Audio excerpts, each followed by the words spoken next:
2026 წლის 4 აპრილს პეკინში ჩინეთში მცხოვრებმა 26 წლის პროდუქტის მენეჯერმა ატვირთა ფაილი GitHub-ზე. 48 საათში ეს ფაილი მილიონობით ჩინელმა ტექნოლოგიური სფეროს თანამშრომლებმა ჩამოტვირთა. მისმა ვიდეომ ამ ფაილთან დაკავშირებით მხოლოდ ჩინეთში 5 მილიონზე მეტი მოწონება დააგროვა. ამ ფაილმა და მასთან ერთად ვიდეო ჩინეთის ეკონომიკას მილიარდობით დოლარის ზიანი მიაყენა. და ყველაზე ცუდი ისაა, რომ ჩინელი მუშები ამით ბედნიერები არიან. ჩინეთის კომუნისტურ პარტიას ეს ინსტრუმენტი ჯერ კიდევ არ აუქცევს და მათ ის ადამიანიც კი არ დაუსახელებიათ, ვინც ეს ატვირთა. ეს იმიტომ, რომ სი ძინპინი იცის, რომ მას ეს პირდაპირ არ შეუძლია. რადგან ასეთი რაღაცის აკრძალვა ნიშნავს იმის აღიარებას, რასაც ისინი სასოწარკვეთილად არ სურთ, რომ სოფლიომ გაიგოს. ეს არის ისტორია იმის შესახებ, თუ როგორ იგებს ჩინელი 20 წლის ახალგაზრდების თაობა ომს სი ძინპინის წინააღმდეგ. და ისინი ისე დამაჯერებლად იმარჯვებენ, რომ თვითონ სი ძინპინს მოუწია გამოსვლა და ეხვეცა და ეხვეციდათ. მოусმინეთ. იმედია ყველა დაიმახსოვრებს პარტიის დარიგებებს. ხალხის რესპუბლიკის აღდგენა. არ დაკარგოთ დრო, არ დაკარგოთ დრო, არ დაკარგოთ დრო ხალხო. გაიარეთ ახალგაზრდული ბილიკი, რომ მიიღოთ ეს თქვენი თაობისთვის. იმის გასაგებად რატომ ხდება ეს? უნდა დავუბრუნდეთ 2021 წელს. იმ წლის აპრილში ჩინეთში ბიჭმა, რომელმაც თავი გულკეთილ მოგზაურად მოიხსენია, ჩინურ ფორუმზე 200 სიტყვიანი ესე გამოაქვეყნა. ამ პოსტის სათაური იყო გაწოლა სამართლიანობა. მისი არგუმენტი ამ პოსტში საკმაოდ მარტივი იყო. ის ხორებით დაღლილი იყო. ამიტომ არ აპირებდა სახლის სპიდვას, არ აპირებდა დაქორწინებას და არც შვილების ყოლას აპირებდა. მოკლედ, მას არ უნდოდა ეშრომა საკუთარი უკეთესი მომავლისთვის. უბრალოდ აპირებდა გაწოლით ეცხოვრა და ჩინეთის კომუნისტურ პარტიას ამაზე ვერაფერი გაეკეთებინა. ეხლა, ხალხის წუწუნი სოციალურ მედიაში ახალი არაფერია. დარწმუნებული ვარ, თქვენ ეს უკვე მილიონჯერ გინახავთ.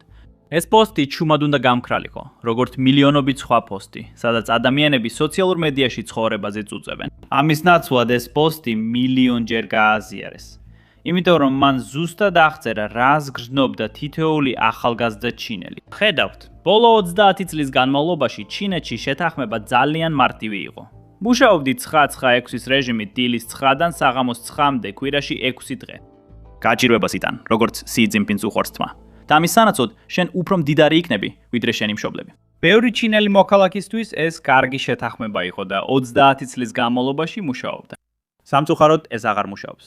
2023 წელს ჩინეთში ახალგაზრდული უმუშევრობის მაჩვენებელმა 21%-ს გადააჭარბა.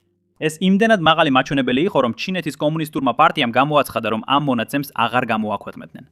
1 წლის შემდეგ კი დაბრუნდნენ ახალი ფორმულით.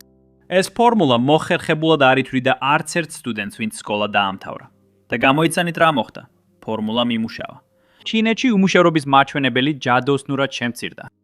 ეს მახსენეთ ერთ ანეკდოტს, რომელიც ერთხელ ჩემმა მშობლებმა მომიყევეს. ერთ ქალაქში ყოველ წელს წყალდიდობა იყო.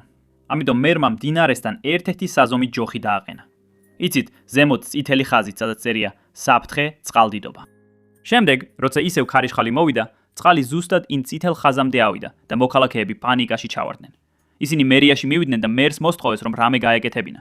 მერმა კი მართლაც რაღაც გააკეთა. ის მდინარესთან ჩავიდა და წითელი ხაზი მაღლა აწია, თქვა: "ნახეთ, წყალდიდობა აღარ არისო." სწორედ ეს გააკეთა ჩინეთის კომუნისტურმა პარტიამაც. პრობლემის გადაჭრის ნაცვლად მათ უბრალოდ ის რიცხვი შეცვალეს, რომელიც პრობლემაზე მიუთითებდა. ეხლა ჩინეთის ახალგაზრდული უმუშევრობის მაჩვენებლები ასე გამორჩეული აღარ არის. შეხედეთ ამ დიაგრამას, რომელიც სხვადასხვა ქვეყანაში ახალგაზრდული უმუშევრობის დონეს ადარებს. აქ შეგიძლიათ ნახოთ 21%-იანი ჩინეთის ახალგაზრდული უმუშევრობა, რომელიც ჩინეთის კომუნისტურმა პარტიამ თავად გამოაცხადა, სანამ ამ მაჩვენებლის გამოქვეყნება შეწყვეტდა. და შემდეგ, როცა ახალი ფორმულით დაბრუნდნენ, ჩინეთის ახალგაზრდული უმუშევრობა დაახლოებით 16%-მდე დაეცა. და როგორ ფიქრობთ? ისეთ ქვეყნებს, როგორიცაა დიდი ბრიტანეთი, იტალია, ჩილე, ფინეთი, თითქმის იგივე ახალგაზრდული უმუშევრობის მაჩვენებელი აქვთ. ასე რომ შეიძლება გაიფიქროთ, რომ ეს არც ისე დიდი პრობლემაა. აი სწორედ აქ ხდება ჩინეთის ზომა უზარმაზარი პრობლემა სხვადასხვა თვალსაზრისით. პირველ რიგში უკვე მილიონობით უმუშევარი ხავს. მაგრამ ამას გარდა კიდევ 12 მილიონი კურსდამთავრებული ხავს, რომლებიც ბოლო 30 წლის განმავლობაში ყველაზე ცუდი სამუშაო ბაზრის წინაშე დგანან. მერე გამოიცანით რა ხდება.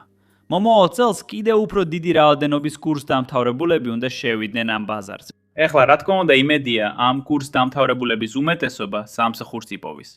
მაგრამ დაახლოებით მე-5 მათგანი უმუშევარი დარჩება და ეს ცუდია. ამის გარდა სიტუაცია კიდევ უფრო მძიმდება თუ დავაკვირდებით რა სამუშაოებს იწყებენ ეს ენეს ადამიანები რეალურად. ჩინეთში საკურიერო მომსახურების მძღოლების 20%-ზე მეტი, ანუ ისინი ვინც ჩინეთში საკვებს არ იგებენ, კოლეჯის დიპლომს ფლობენ. და შემდეგ სულ მცირე 70,000 მძღოლს მაგისტრის ხარისხი აქვს. ეხლა ამას გიღიარებთ. 70,000 ჩინეთის მსგავსი ქვეყნისთვის დიდი რიცხვი არ არის. მაგრამ მაინც ამ კურსდამთავრებულებს, განსაკუთრებით მათ, ვისაც მაგისტრის ხარისხი აქვთ, ალბათ არ წარმოუდგენიათ, რომ სხვებისთვის საკვების მიტანის სამსახურში იმუშავებდნენ. ეხლა როგორც დანარჩენ მსოფლიოში, ჩინეთშიც თელ თაობას ეუბნებოდნენ, რომ გაოკაოსთვის კარგად მომზადება სტაბილურ ურბანულ კარიერამდე მიიყვანდა. ეს სოციალური კონტრაქტი ირღვევა. აქ მინდა შეგახსენოთ YouTube-ის ოქროს წესი, განსაკუთრებით მაშინ, როცა ჩინეთთან დაკავშირებულ ვიდეოებს ვქნით. უბრალოდ უნდა ისაუბროთ ერთი შვილის პოლიტიკაზე. უბრალოდ უნდა ისაუბროთ. ხედავთ, თითოეული უმუშევარი ან არასრულად დასაქმებული კურსდამთავრებული 2 მშობლის და შესაძლოა 4 ბებია ბაბუის ერთადერთი შვილია. მათ ყველაფერი შვილების განათლებაში ჩადეს. და ამ ოჯახებისთვის მდგომარეობა სახარბიელოდ არ გამოიყურება. მათი შვილებისთვის სულ უფრო და უფრო რთულია სამსახურის პოვნა. და ამავე დროს სი ძინპინი ანადგურებს ქვეყნის ყველაზე დიდ ინდუსტრიებს. აქ საქმე ცოტა რთულდება, რადგან სულ ცოტა ხნის წინ სი ძინპინმა გაანადგურა ჩინეთის რეპეტიტორობის ინდუსტრია. ეს ინდუსტრია წელიწადში დაახლოებით 120 მილიარდი დოლარი ღირდა. ეს აშკარად დიდი ბიზნესი იყო ჩინეთში. ეხლა კი სი ძინპინი თვლის, რომ განათლება, განსაკუთრებით საწყისი განათლება, უნდა იყოს უფასო. მშობლებს არ უნდა უწევდეთ დიდი თანხების გადახდა მხოლოდ იმისთვის, რომ მათი შვილები დაწყებით და საბაზო სკოლაში ისწავლონ. ცუდი იდეა არ არის, მაგრამ სამწუხაროდ, ესეთი დიდი ინდუსტრიის განადგურება ნიშნავს იმას, რომ ძალიან ბევრი ადამიანი უმუშევარი დარჩება. და ამას გარდა, ახალი სამუშაო ადგილები არ იქმნება. სინამდვილეში ეს კრახი იმდენად მძიმე იყო, რომ სი ძინპინი ახლა უკვე თავის სიტყვას არ ღვევს და რეპეტიტორობის ინდუსტრიაზე შეზღუდვებს ამსუბუქებს. ანუ მან ეს ყველაფერი უაზროდ შექმნა. და ყველაზე მეტად რა თქმა უნდა, დაზარალდნენ რეპეტიტორობის ბიზნესში ჩართული ადამიანები და ახალგაზრდები, რომლებიც როგორც იცით, ამ ინდუსტრიაში დასაქმებაზე არიან დამოკიდებული უნივერსიტეტის დამთავრების შემდეგ. იმედია, ეხლა უკვე ცოტა გასაგებია, რატომ იცხებენ ჩინელი სტუდენტები წოლას. შემდეგ 2022 წელს სიტუაცია კიდევ უფრო გაუარესდა. წოლა გადაიზარდა უფრო ბნელ რამეში. ეს იყო ბაილანი, ანუ ინგლისურად რო ვთქვათ, დაედალპეს. თუ წოლა ამბობდა, რომ აი მე თქვენს თამაში არ ჩავერთვები, ბაილანი ძირითადად ნიშნავს, რომ მე თქვენს თამაში არ ჩავერთვები და ცოტა იმედიც მაქვს, რომ თქვენც წააგებთ. ეხლა 2022 წელი იყო დიდი ჩინური ლოკდაუნის წელი, კოვიდის ლოკდაუნის, როცა სი ძინპინი ცდილობდა თავისი შეუძლებელი მიზანი, ნულოვანი კოვიდი მიეღწია. აი ამიტომ ჩაკეტა მან შანხაიში. 25 მილიონი ადამიანი თავიანთ ბინებში 2 თვის განმავლობაში. შენობების ზემოთ დრონები დაფრინავდნენ და მცხოვრებლებს ეუბნებოდნენ, რომ თავიანთი სულის თავისუფლების სურვილი დაემორჩილებინათ. ხალხი პირდაპირ შიმშილობდა მრავალსართულიან სახლებში, მაშინ როცა ჩინეთის კომუნისტური პარტიის ჩინოვნიკები პრესკონფერენციებზე აცხადებდნენ, რომ საკვების მარაგი უხვი იყო. და შემდეგ რაღაც გატყდა. 2022 წლის ნოემბერში იურუმკოში ერთ-ერთ შენობაში ხანძარმა 10 ადამიანი იმსხვერპლა, რომლებიც პირდაპირ ბინაში იყვნენ ჩაკეტილები. ეს ნიშნავს, რომ მათ გასვლა ვერ შეძლეს, თუნდაც სდომოდათ. კარები გარედან ჯაჭვით იყო დაბმული, ამიტომ შიგნით ყოფებს კარანტინის დარღვევა არ შეეძლოთ. ამან გამოიწვია მასიური უკმაყოფილება, რასაც სი ძინპინი არ ელოდა. ათასობით, შესაძლოა 10,000-ობით ჩინეთის მოქალაქე გამოვიდა ქუჩებში, შანხაიში, პეკინში, ჩენგდუში, უხანში, ყველგან, სადაც კი შეგიძლია წარმოიდგინოთ. ეს ადამიანები იმდენად დაღლილები იყვნენ ლოკდაუნით, რომ საჯაროდ სკანდირებდნენ: "ძირ სი ძინპინი, ძირს ჩინეთის კომუნისტური პარტია." რაღაცა მსგავსი ჩინეთში 1989 წლის შემდეგ არ მომხდარა, ცხოველთა მოედნის მასაკრის შემდეგ.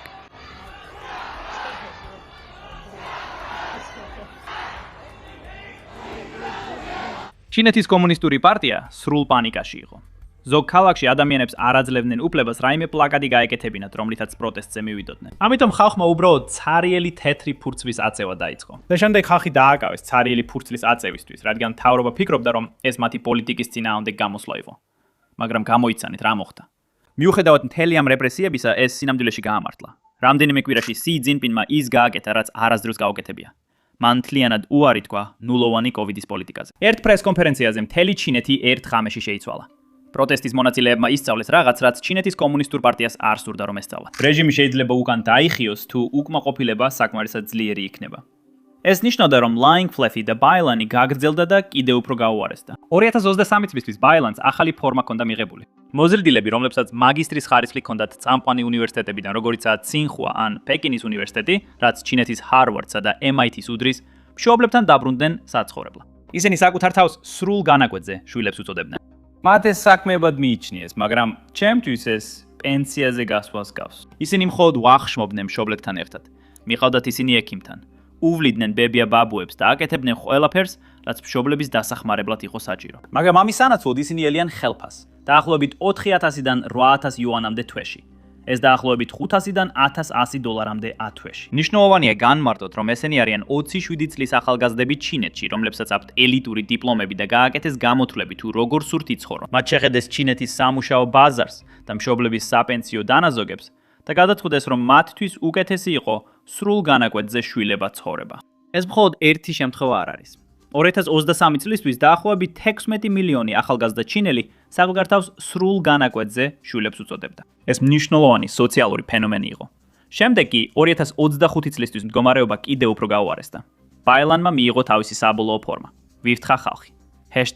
#ვირთხა ხალხი. ჩინურ სოციალურ მედიაში ამ ჰაშტეგმა 10 მილიონზე მეტი ნახვა დააგროვა. მსგავსი ჰაშტეგები, როგორიცაა ამაყი ვირთხა ადამიანი ან საწოლში მთელი დღე, რეგულარულად ტრენდავდა ჩინურ სოციალურ მედიაში, სანამ ჩინეთის კომუნისტური პარტიის ცენზორები მათ არ წაშლიდნენ. შემდეგ ეს ჰაშტეგები მაშინვე ხელახლა იდებოდა იგივე სახელის ახალი ვარიაციით. მოგცემთ მაგალითს ერთი დღის შესახებ იმ ადამიანისა, ვინც საკუთარ თავს ვირთხა ადამიანს უწოდებს. ესენი ძირითადად არიან Z-თაობის მოზარდები, რომლებსაც სამსახური არ აქვს. ამიტომ მათი ყოველდღიური რუტინა ასეთია.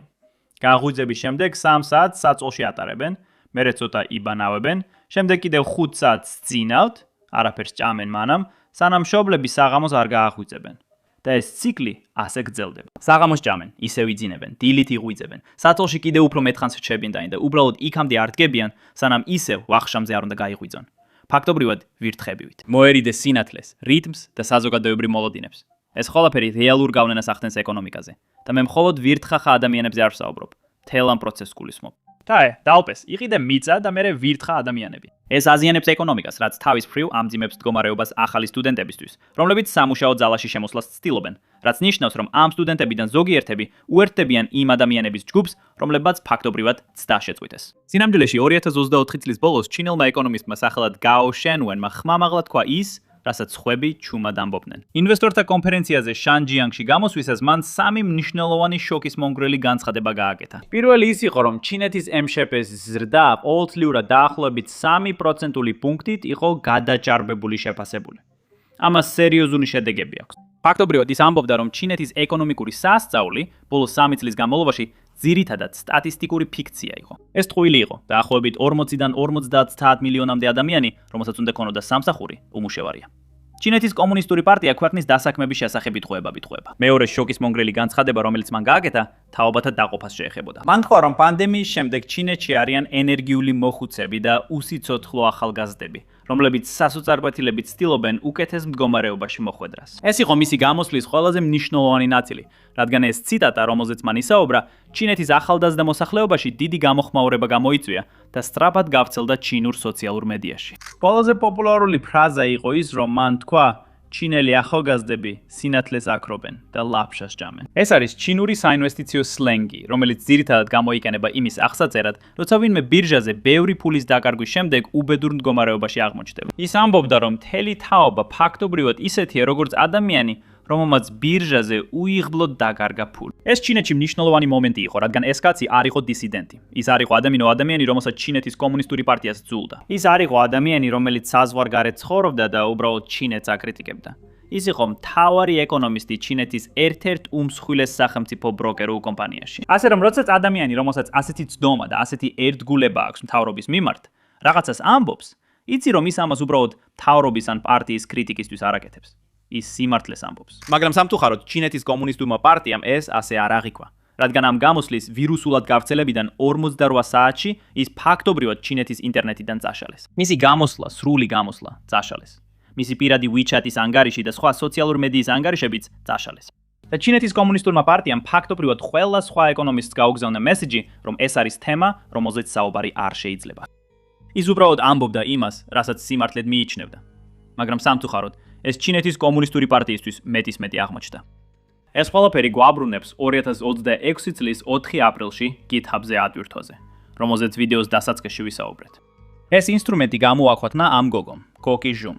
ის 26 წლისაა, ის ხელოვნური ინტელექტის პროდუქტის მენეჯერია და პეკინში ცხოვრობს. და რომ გაიგოთ რა გამოაქვეყნა მან, უნდა გაიგოთ რა ხდებოდა ჩინელ ტექნოლოგიური სექტორის თანამშრომლებთან ბოლო რამდენიმე თვის განმავლობაში.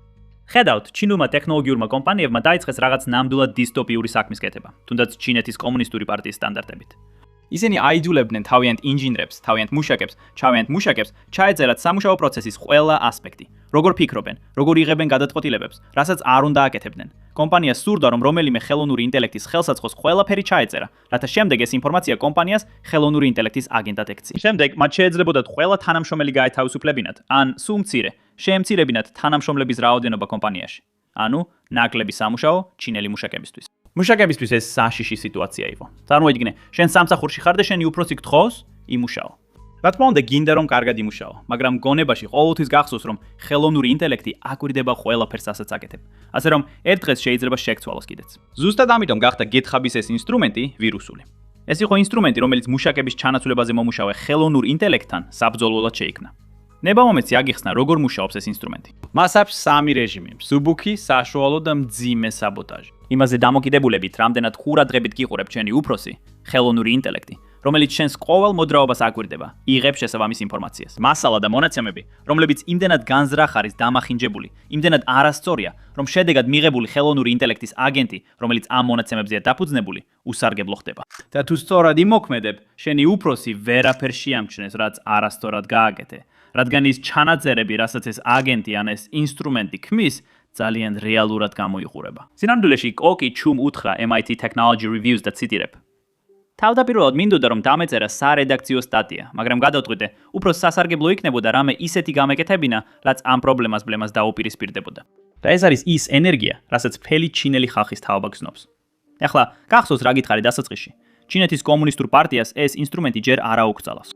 რადგან ასეთი რაღაცის აკრძალვა ნიშნავდა საჯაროდ აღიარებას, რომ ჩინელ ტექნოლოგიურ მუშაკებს თხოვენ, საკუთარი შემცვლელები თავადვე გაწურთნან. და ეს არის ის, რასაც პეკინი აბსოლუტურად არ სურს ამის გაკეთება. ეხლა, ეს ხელოვნური ინტელექტის ინსტრუმენტი მხოლოდ ერთი საფრდენია იმ წინააღმდეგობისა, რომელსაც ჩინელი მუშაკები ახორციელებენ. მეორე საფრდენი კი არის რაღაც, რასაც ეწოდება რანის ფილოსოფია. აქ სიტყვა რანი ჩინურად სიტყვა თამაშება. მანდარინში სიმბოლო რანი თითქმის იდენტურად ჟღერს სიტყვასთან მომგებიანი. ასე რომ, როდესაც ახალგაზრდა ჩინელები ამბობენ, რომ ისინი რანობენ, ისინი გულისხმობენ, რომ ქვეყნის დატოვება მომგებიანია. ეს არის მთელი სიტყვა თამაშება. პრაქტიკაში, რანის ფილოსოფია წარმოადგენს უზარმაზარ კოლექტიურად შედგენილ სახელმძღვანელოს იმის შესახებ, თუ როგორ უნდა დატოვოს ჩინეთი მანამდე, სანამ სიტუაცია გაუარესდება. შეხედეთ ნებისმიერ ჩინურ სოციალურ მედია პლატფორმას და ნახავთ თემებს, სადაც ახალგაზრდა ჩინელები ქმნიან დაუჯერებლად დეტალურ გზამკვლევებს იმის შესახებ, თუ როგორ უნდა დატოვონ ქვეყანა. ისინი საუბრობენ კანადის სწრაფი შესვლის პროგრამაზე, ან მაგალითად იაპონიის მაღალკვალიფიციური პროფესიონალების ვიზის პროგრამაზე. ასევე სინგაპურის ტექნოლოგიურ პროგრამაზეც. ისინი ძირითადად განიხილავენ, რომელ ქვეყანაში შეუძლიათ წასვლა და რამდენად მარტივია იქ მოხვედრა. რა დოკუმენტაცია დაგჭირდებათ? რა უნდა უთხრათ იმიგრაციის ოფიცერს აეროპორტში? რა უნდა თქვათ ვიზის გასაუბრებაზე. ისინი ასევე აზიარებენ რჩევებს, თუ როგორ შეიძლება ფულის ქვეყნის გარეთ გატანა. ხედავთ, ჩინეთში ფულის ქვეყნის გარეთ გატანა მნიშვნელოვნად გართულდა, მას შემდეგაც ახალი სეიფის წესები ამოქმედდა. ამ წესების მიხედვით, ჩინეთის ბანკებს ევალებათ მონიშნონ ნებისმიერი საზღვარგარეთული გადარიცხვა, რომელიც 5000 იუანს აღემატება. ეს დაახლოებით 1000-ია. ასევე ბანკებს ევალებათ ტრანზაქციების ჩანაწერები 10 წლის განმავლობაში შეინახონ. ამ ყველა წესით ჩინეთის კომუნისტური პარტია ფინანსური თვალსაზრისით ფაქტობრივად კეტავს თავის საზღვრებს. არა იმისთვის, რომ ხალხი არ შემოვიდეს, არამედ იმისთვის, რომ ხალხი არ გავიდეს. და სწორედ ამიტომ გარბიან ახალგაზრდა ჩინელები უფრო სწრაფად, ვიდრე ოდესმე. კანადა, იაპონია და სინგაპური კვლავაც ჩინელი ტალანტების მთავარი მიმართულებებია. მაგრამ ბოლო დროს მექსიკა და უნგრეთიც გამოჩნდა სიაში. და გინდათ გაიგოთ რა პასუხი აქვს პეკინს ამ ყველაფერზე? ეს საკმაოდ გავს იმას, რაც კუბამ გააკეთა ფიდელ კასტროს დროს. პეკინმა რანის ფილოსოფია არაპატრიოტული უწოდა. ზუსტად იმავე სიტყვას იხენებდა ისტორიის ყველა ჩამოშლილი რეჟიმი თავისი ემიგრანტების მიმართ.